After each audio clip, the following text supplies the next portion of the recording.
Jemi rikthyer Feriol Tozuni, pedagog, ekspert për turizmin, është bashkuar me mua në studio. Përshëndetje dhe faleminderit për prezencën tuaj. Faleminderit për ftesën. Do të flasim për turizmin, duke parë ngushtësisht pak me tregun e punës, sepse kemi marrë shkas qoftë edhe nga kjo bisedë, por edhe për t'i dhënë më shumë hapësirë qëndrueshmërisë sa i takon tregut punës, duke qenë se ka ndodhur shumë zhvillime që duhen marrë në konsiderat, që në mënyrë që të mos ndryshojë, le të themi, apo këto ndryshimet mos cënojnë strukturën e tregut punës.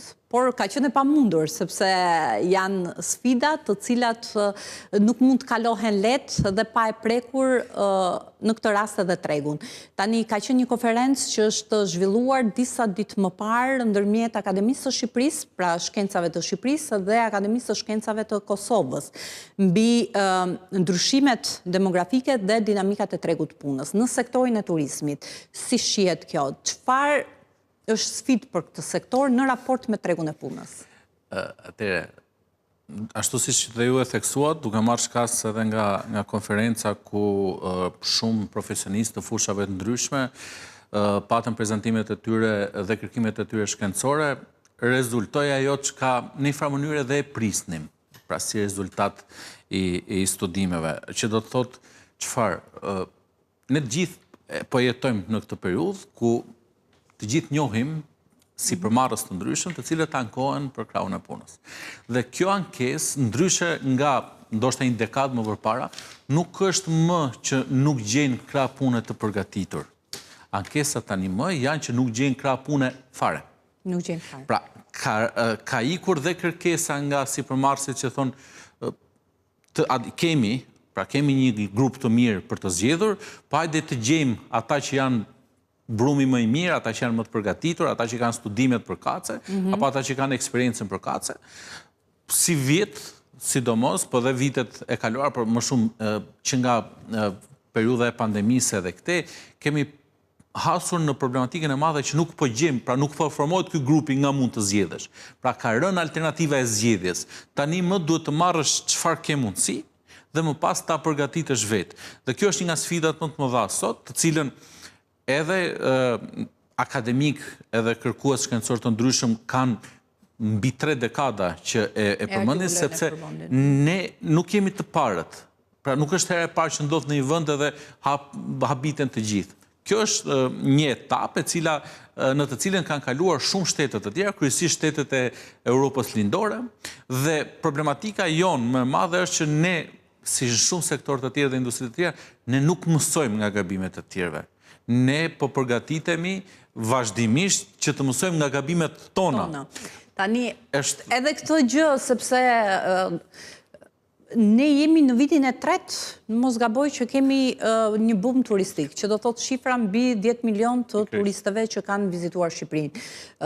Ndoshta, unë e them gjithmonë sa herë që diskutoj për turizmin, ndoshta viti i parë mund të ishte një vit sprove, në kuptimin që mund të gjente sipërmarrjen të papërgatitur, dhe një vit i cili mungonte edhe perspektiva, që do thotë mund të ishte e papërgatitur për atë çfarë ndodhi, por nga ana tjetër kishte edhe një lloj pikpyetje nëse ne do të përballemi vitin e ardhshëm, pra do të ishin të qëndrueshme këto shifra, edhe viti i parë mund të bënte që shumë nga këto që ushtrojnë aktivitetin dhe që janë në shërbim të sektorit turistik, kishin pikpyetje që nëse ja vlen të investojnë, nëse ja vlen të zgjerohemi, të rrisim për masat për t'u përgjigjur këtij fluksi, apo duhet ta mendojmë sepse kjo mund të jetë diçka e përkohshme. Pra, edhe kjo ka qenë ajo pikpyetja. Megjithatë, viti i 3 do thotë që deri diku është konsoliduar. Pra, ne sot është fakt dhe do të jetë i tillë që do të përballemi me një fluks të lartë turistësh që kanë kërshëri për të ardhur në Shqipëri dhe për ta vizituar. Dhe nuk është më një alibi për bizneset që të mos jenë të përgatitura për t'u përgjigjur. Çfarë bën problematikë? Jemi në një pikë, pra ashtu siç ju e theksuat, biznesi apo sipërmarrësit në industrinë turistike pikërisht i kapit pa përgatitur, por problemi nuk është që nuk dihej, nuk pritej. Pra, ky fluks pritej, ndoshta nuk pritej para 3 vjetësh, por me ritmin që morëm 2018 dhe 2019, ky ritëm do vinte në rritje. Pra, ne ndoshta do të arrinim në këto shifra që patëm për shembull në 2022, ne duhet të arrinim ndoshta në 2026, në 2025, pra si vjetë apo në 2026, ne të vazhdojnë me rritje. Pra, ne nuk është se ishim nga zero dhe vajtëm bum. Ne ishim, u dyfishuam në mënyrë të papritur.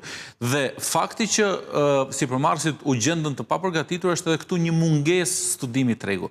Dhe kjo të regon fare mirë mënyrën se si është formuar tregu industrisë turistike në Shqipëri. Sepse pjesa më e madhe atyre që operonin dhe vazhdojnë të operojnë në industrinë turistike në Shqipëri, janë në këtë industri vetëm si rezultat i faktit që mendojnë që këtu mund të kthehet investimi në një kohë shumë më të shkurtër se sa në sektore tjera. Pra, e theksojmë, jo se njihnin industrinë turistike. Thjesht e kanë parë si mënyrë të mirë investimi. Dhe fakti që mungon njohuria e duhur për veprimtaritë e industrisë turistike, i bëri ata që t'jenë papërgatitur dhe sot e kësaj dite. Kemi plot biznese, sepse kur flasim për industrinë turistike nuk është vetëm hoteli dhe restoranti. Janë ata që ofrojnë aktivitetet mbështetëse, që janë pjesa më e madhe, si numër sipërmarrësve në industrinë turistike, kemi transportin, por në qoftë se në transport gjëja shumë e thjeshtë për të menaxhuar për shkak se në fund fare duhen shofera të përgatitur.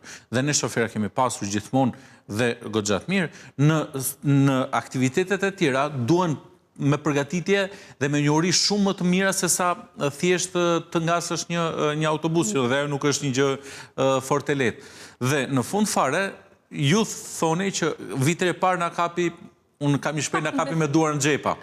Se ishim duke fishkëllyer dhe gjendëm me 12 milion.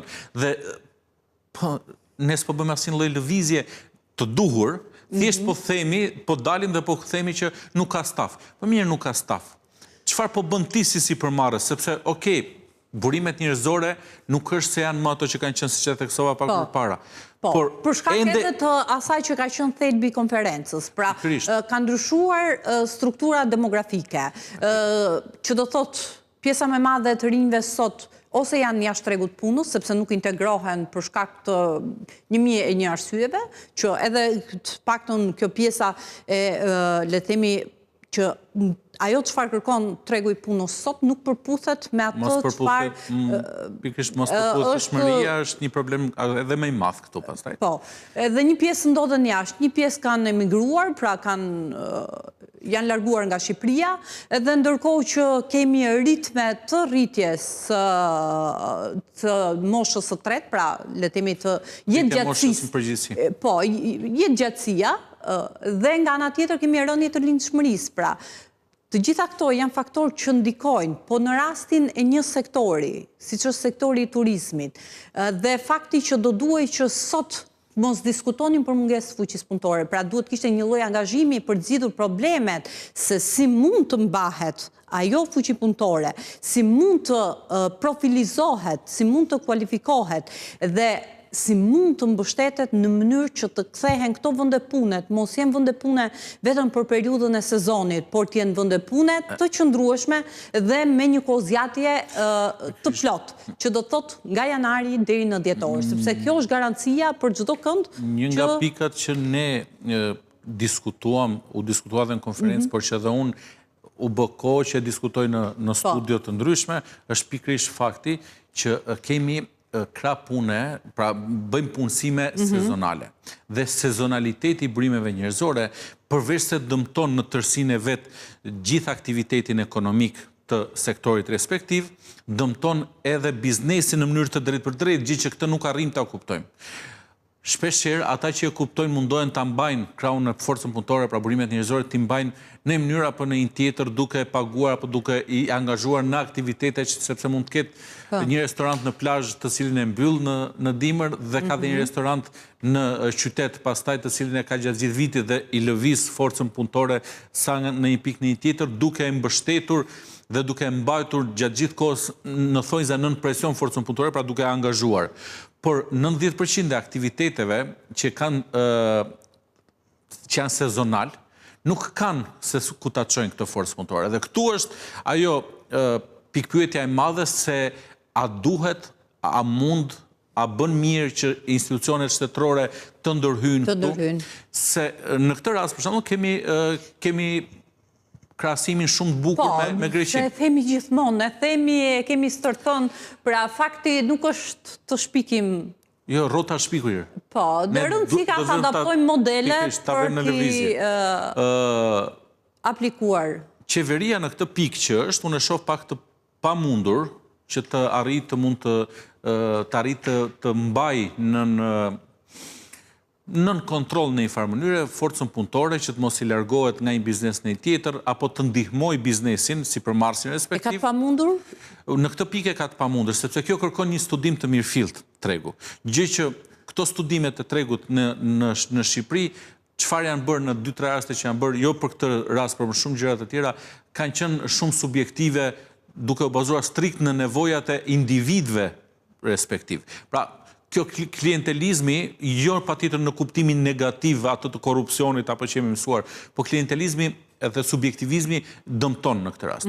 Dhe si mund të zgjidhesh, është fare mirë që kanë dalë edhe nga diskutimet që janë bërë në konferencën respektive, që duke kombinuar institucionet shtetërore, sistemi i arsimit, pra akademik apo kërkues të ndryshëm shkencor, dhe sektori privat, duke i kombinuar të tre, duke futur sistemin akademik në mes, atëherë mund të dalësh me një kërkim, me një studim tregut të mirëfillt, i cili më pas të adaptohet në politika dhe strategji që mund të vijnë në zbatim. Por këtë gjëra nuk bën me internet të lapsit, pra do kohën e vet. Nëse ne nisim sot, mund të bëjmë i gati ndoshta për 3-4 vjet. Dhe çfarë bëhet? Në këto raste qeveritë zgjedhin rrugën më të shkurtër. Bëjnë një paketë të tyre me një buxhet respektiv. Me efektet të përkohshme. Me efektet të përkohshme, në mënyrë që ta shtyjnë këtë gjë duke zgjidhur më përpara problematikat të tjera të cilat mund të ekzistojnë. Gjë që nuk jep zgjidhje shpesh rast të përkohshme. Greqia këtë punë ka 30 e kusur vite që e bën, me që na pëlqen të krahasojmë gjithmonë plazhet e Greqisë, turizmin në Greqi. Jo, ka 30 ca vite dhe ti mund të shkosh në një biznes i cili operon në industrinë turistike dhe të gjesh të njëjtin staf 5, 6 vjet, 7 vjet, 15 vjet. Dhe kjo qëndrueshmëri, për cilën flasim shpeshherë në shumë këndvështrime të ndryshme, nuk i jep vetëm sipërmarrësit respektiv komoditetin për të ofruar shërbime të mira dhe cilësore, po ofron një stabilitet në të gjithë sektorin, industrinë respektive dhe në të gjithë ekonominë më pas. Tek ne mund të shohësh staf që si vjet ka punuar te ky hoteli në Golem, vitin tjetër e gjen ndoshta gjysmën e tyre i gjen të shpërndar në jug. Vitin e tretë nuk i shef më të punojnë sepse ndoshta janë bërë gati për të ikur dhe për të punuar jashtë vendit. Dhe kush është arsyeja e lëvizjes demografike që cënon të gjithën këtë? Mungesa e stabilitetit financiar gjithvjetor. Gjithkush do të ushqehet. Nuk ushqehet robi 4 muaj apo 5 muaj. Kanë familje për të mbajtur. Megjithatë, jo të gjitha bizneset, jo të gjitha sipërmarrjet që ushtrojnë aktivitetin dhe janë në shërbim, pa diskutim sezonit turistik, që tashmë nuk është 3 muaj, 6 muaj, por ne e kemi nisur atë rrugën për të shkuar drejt një turizmi gjithvjetor. Tani se sa do ta përshkruajmë gjithën betë për të parë, po e rëndësishme është që jemi në rrugë. Jemi në rrugë. A do duhet që edhe vetë bizneset, sepse është edhe çështja e mendësisë, e kulturës, edhe pak më parë me zotin Niko Linjaka ne diskutuam qasjen që ka biznesi, pra që priret shpesh mos e shoh punonjësin si aset, si një person që duhet promovuar, mbështetur e kështu me radhë. Diçka, kjo është nga problematikat e tjera. Pra, biznesi e ka këtë lloj ndjeshmërie vazhdon ta ketë mungesën ti themi afrimitetit në kuptimin e mirëfillt të fjalës me punonjësin, duke mos e parë si aset. Atëherë ti nuk investohesh, ti si kompani nuk investohesh tek ai. Duke e parë punonjësi që ti nuk i ofrohesh. Pra është ndjesi, nuk është edhe punonjësi bën analizë. Është ndjesi e gjitha kjo që vjen. Kur shikon që ti nuk e angazhon në mënyrën e dur, kur e shikon që adashi i tij në profesion, po themi, apo në punën që bën jashtë vendit, është shumë herë më përpara, jo vetëm financiarisht, po dhe në aspektin profesional, atëherë automatikisht shikon të zgjidhje të tjera për t'u larguar nga vendi apo në rastin më të mirë të mundshëm për ekonominë shqiptare për të riorientuar në sektor apo industri të tjera. Por problemi më i madh që ne kemi sot është largimi. Dhe nga ana tjetër vjen edhe ankesa Pra, në momenti që ne përballemi me këtë, sa ndoshta përgjithësi është fjalë pak e rëndë, por është vetë biznesi që deri diku e ka provokuar një situatë të tillë. Pra, kjo sjellje deri diku ka nxitur largimin. Të gjithë i kujtojmë periudhat kur kamarieri në Bregdetin shqiptar merrte 100.000 lekë vjetra dhe thoshte nxirr bakshishe. Pra, po marr një shembull nga shembujt më banal të mundshëm. Dhe janë të gjitha këto. Por nga ana tjetër biznesi thotë, shiko, unë nuk mund të investohem tek një punonjës, sepse ai mund të më ikë. Kam garancinë. Dhe në një nga diskutimet që kemi pasur edhe në konferencën respektive ishte fakti i mos respektimit ligjor të kontratave. Pra, ti si punëdhënës më punëson mua si punëmarrës dhe ne bëjmë një kontratë që unë do të jem tek ty për një vit. Nga ana e kujt? Pra, një prishje kontratës në mënyrë të njëanshme nga ana e punonjësit. Kryesisht nga ana e punëmarrësit, pra nga ana e punonjësit, sepse shikon që ne kemi rënë dakord që ti do më japësh mua 1.000 euro, dhe unë pas një muaji që punoj tek ty, largohem për diku tjetër, sepse ai do më japë 1.200 euro. Dhe ajo kontratë, sado e firmosur tjetër, është nule për ne të dy, sepse askush nuk e ndjek ligjërisht. Pra, mos njohja dhe mos respektimi mbi të gjitha i aspekteve kontraktuale sjell dhe kjo problematikat e veta. Pra nuk është thjesht që iku punonjësi. Pra janë edhe ca gjëra që lëvizin në background që nuk funksionojnë. Aty ka zanafillën, sepse kontrata nuk përcakton vetëm raportin ndërmjet punës, orarit punës edhe pagës, por ka edhe përfitime tjera që lidhen me punonjësit dhe është vlerësuar kontrata nga fakti që një pjesë shumë e mirë e përmbajtjes jo vetëm nuk njihet nga ana e punëmarrësit, por nga ana e punëdhënësit nuk zbatohet, që do të thotë orët shtesë, lejet vjetore dhe çdo gjë tjetër që ka të bëjë me kushtet e punës. Një shembull tjetër nga realiteti shqiptar. Një student i imi në universitet ku punoj, vitin e kaluar në mos gaboj, por vitin e kaluar bën një studim të thjeshtë fare që i duheshe për një detyrë kursi dhe pyet 20 biznese që operojnë në industrinë turistike, në qoftë se këto biznese kanë kontratë punësimi, pra kanë nënshkruar një kontratë mes punëdhënësit dhe punëmarrësit. Asnjë prej të 20-ave, as edhe një, ku 5 apo 6 prej tyre i njoh që janë të mëdha në treg, pra me xhiro të mëdha, pra nuk janë agjenci turistike me një punonjës, pra janë kompani të mëdha, dhe asnjë prej tyre nuk ka të nënshkruar. Dhe duke parë emrat e kompanive respektive, duke njohur personalisht disa prej tyre, edhe nga kurioziteti i mora në telefon dhe thash, më fal, po kshu ka ndodhur, është e vërtet? Po, tha. Thash, po pse? S'pyet njëri. Punonjësi, po e ndau mendin që do iki, kontrata jote është e pavlefshme. Unë po e ndava mendin që do e heq, kontrata ime është e pavlefshme. Pra, është ky komoditeti i të dyja palëve, por nuk e kupton biznesi që më shumë po e vuan. Është e vërtet që ti nuk mund ta mbash me zor punonjësin aty. Por respektimi i një kontrate sjell në pa edhe disa përgjegjësi në mënyrë të dyanshme. Sjell në pa patjetër disa përgjegjësi që duhen respektuar, duhen mbajtur, duhen vënë në zbatim dhe nga të gjitha këto ne i kemi nule. Dhe kjo është pjesë e të gjithë kësaj lëvizjes së popullsisë. Se ne kontratat, sidomos kontratat dy palë, që ne kemi në shumë aspekte zero, pra nuk të pavlefshme.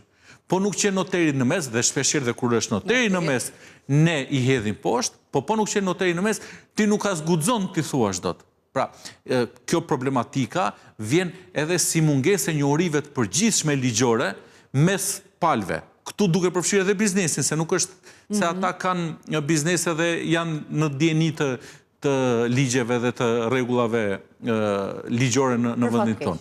Për fat keq kemi këto problematika. Nuk guxon ta bësh në asnjë vend tjetër këtë gjë. Nëse do prishet kontrata, do prishet me dakordsinë të dyja palëve në kushte të caktuara.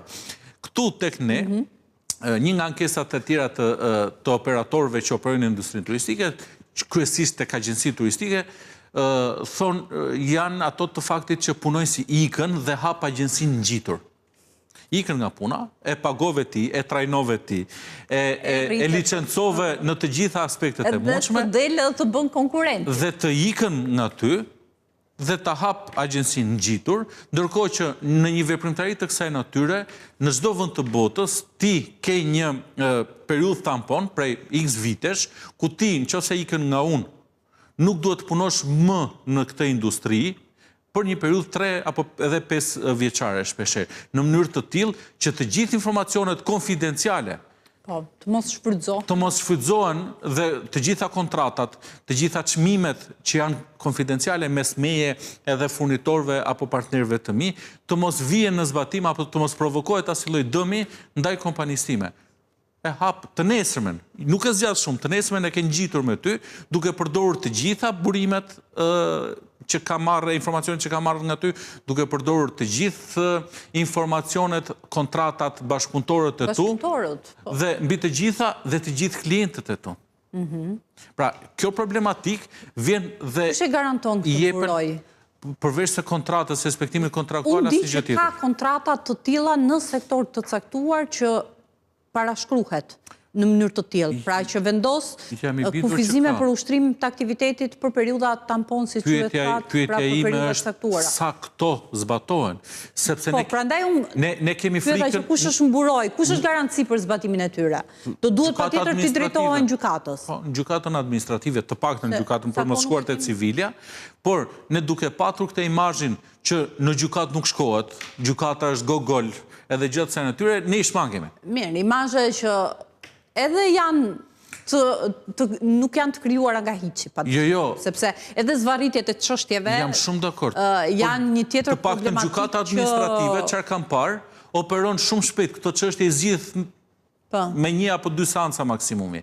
Problemi është tek një imazh që ngrihet, duke lënë pasiv të dyja palët të dëmtojnë njëra tjetrën. Dhe më pas, sipërmarrësi nuk investon tek burimet njerëzore, biznesi i tij nuk ecën ashtu siç duhet, sepse ky jemi në këtë spirale. Pra, jemi në këtë pikërisht, po ndjekim si macja bishtin rreth e qark pa gjetur një zgjidhje siç duhet. Dhe burimet njerëzore, ndoshta ne në industrinë turistike kemi burimet njerëzore më të papërgatitura, teorikisht dhe më të pa trajnuara, që mund të ekzistojnë në të gjithë rajonin. Pra, unë kam parë kompani, agjenci turistike në Kosovë, që nuk mund të krahasohemi në aspektin turistik. Atje, të cilat kanë volumit që është aja. Normalisht, deti bën punë e vetë, shumë aspekte tjere, por të cilat i trajnojnë punonjësit e tyre, qoftë edhe me kurse online, të cilat janë me pagese dhe ato, po sipërmarrësi i merr përsipër që ti paguaj ato kurse online dhe t'ja overë në dispozicion, që ti çoj për t'i licencuar si agent jata, gjëja më bazike, agent për ticketing, për biletari, që jepet një licencim nga një institucion ndërkombëtar, nga një shoqat organizatë ndërkombëtare, që ti trajnoj për ti çojnë për konferenca, në për workshope. Pra, ata e bëjnë, ne në rastin më të mirë të rasteve, në përgjithësi më saktë, ne i marrim punonjësit dhe i çojmë në për panaire, në qoftë se bëhen këtu rreth e qark, ose kompanitë e mëdha. Pa e kaluar kufirin. Po jo, se janë shpenzime dhe ato. Edhe i duket sigurisht duke shpenzuar, pra është kjo ndjesie që po shpenzoj, edhe nesër nuk e di. Do ja marr frytet kësaj postoje që po. Po më thoshte një koleg, ishte panairi i Londrës, që është ndër më të mëdhenjt në botë, panairi turistik i Londrës vjet, edicioni i vjetshëm, edhe po të bisedoja me një koleg që ka një aktivitet goxha të madh, agjenci turistike, dhe tha, më duan të paktën 3 çuna me vete dhe 2 goca që të bëj stendën atje. Por kam frikën se nuk do më kthehet asnjë mbrapsht. Pra do i siguroj vizën, do i marr, do i çoj në Londër, edhe mirë që nuk do më vinë atje, po nuk do më vinë nuk do më kthehen as mbrapsht. Pra ai ishte në formë batute, por që fshenjë të vërtet. Ka ndodhur. Pra ka pas raste që ka ndodhur. Që kanë ikur me vizë dhe kanë shfrytzuar. E kuptojmë, pra frikra të cilat jemi në 2025, që mund të lëvizim lirisht në 90% të Europës, dhe kemi akoma këto teori dhe këto frikra të cilat e pengojnë sipërmarrësin. Dhe përplasemi pastaj dhe kthehemi tek situata ku jemi me punonjës sezonal, sepse nuk investojmë tek ta as financiarisht as në angazhime të tjera, jemi me punonjës mosh e re, pra fëmijë, gjimnazista, të cilët nuk kam asnjë gjë kundër tyre. bëjnë mirë që punojnë. Janë në periudhën, unë personalisht kam filluar që 14 vjeç. Pra, jam larguar nga shtëpia 14 vjeç dhe kam punuar dhe më i vogël në ndihmë të prindërve. Por këta persona në këtë lloj sektori kanë mungesë të theksuar informacioni dhe nuk është problemi që të thotë unë nuk e di. Sepse kjo është gjë më e mirë kur e pyet turisti. Problemi është që mund t'i japi një informacion i cili më pas në efekt zinxhir apo në efekt domino sjell shumë problematika të tjera lart e poshtë. Kam qenë në një restorant këtë verë në Vlorë, ku personi që përshërbente ishte në pamje jo më shumë se 17-18 vjeç. Dhe e pyet një i huaj, anglisht fliste, po nga theksi dukeshe që t'ishte diku nga Europa veriore, dhe e pyeti, dua një pjatë tradicionale të zonës së Vlorës. Ishte në një restorant atje. Edhe ju kthye, tha, peshk, tha, zgare. Dhe po e shifja dhe po qeshja. Dhe u kthye, po flisin me njëri tjetrin ata, pa mua që po qesha, tha, peshk zgare, tha, je shqiptar, tha, shqiptar jam. Peshk zgare, tha, kjo është tradicionale? Thash tash i varet nga restoranti, se s'dija se si ta mbulosh këtë situatë, po. Se nuk mund të hedhësh asnjërin as tjetrin poshtë. Po. Edhe i them atij djalit, i them, po mire, peshk zgare, gjej, buzit taf kosi. Se ai nuk e di. Një gjë më pak zakonshme. Po pra, ai nuk e di se çfarë është realisht, po jepi një gjë dhe thuj kjo do 3 orë të bëhet. Pra, që ai të marri ti t'i shesësh prap çfarë do, pra peshkun do i shesësh, por të paktën thuj që shko këtu tavkosi ka zona, po do 3 orë të bëhet, është për porosi, dhe duke ja kamufluar në këtë lloj mënyre, ti edhe informacionin nuk, pra ti si imazh nuk ndihesh i cënuar në kontekstin që i paditur, edhe atë tjetrin jep një gjysmë informacione. Por shikon, nuk është çështja se janë shumë aspekte të cena po, më vjen mirë që e sollt në vëmendje, sepse ajo çfarë ndodh, ky mund të jetë një rast, por unë jam e bindur siç secili nga ne kur shkon jashtë Shqipërisë, pra bën një udhtim, në vendin ku shkon, kërkon një gjë tradicionale, një gjë të zonës, një gjë me cilën përfaqësohet vendi. Edhe ajo që ka ndodhur në atë rast, vërtet mund të përbëj vetëm një rast pra një turist. Çështja është që ajo lloj sjellje, nëse bëhet me një, do të thotë që bëhet me të gjithë. Pra çdo kënd që kërkon një gatim tradicional, ti servir një pjatë që e gjen gjithkund.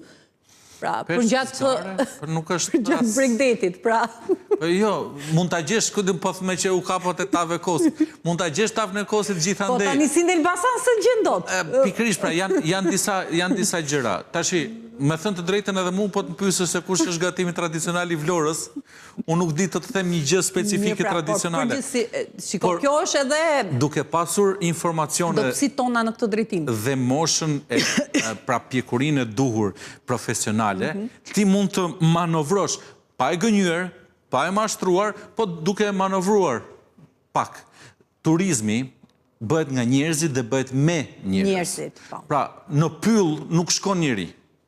Pra ndaj vinë ati ku ka njerëz, dhe ai do të shohi se ku jeton ti, si ushqehesh ti, si punon ti. E qartë. Pra janë të gjitha këto aspekte.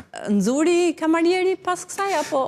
Nuk e di, ta shohim që se do e gjejmë vitin tjetër që dyshoj. Dyshoj. Mirë, nuk po e mbaj më gjatë, sepse jeni edhe për udhtim, kështu që faleminderit për prezencën. Faleminderit ju për ftesën. Faleminderit.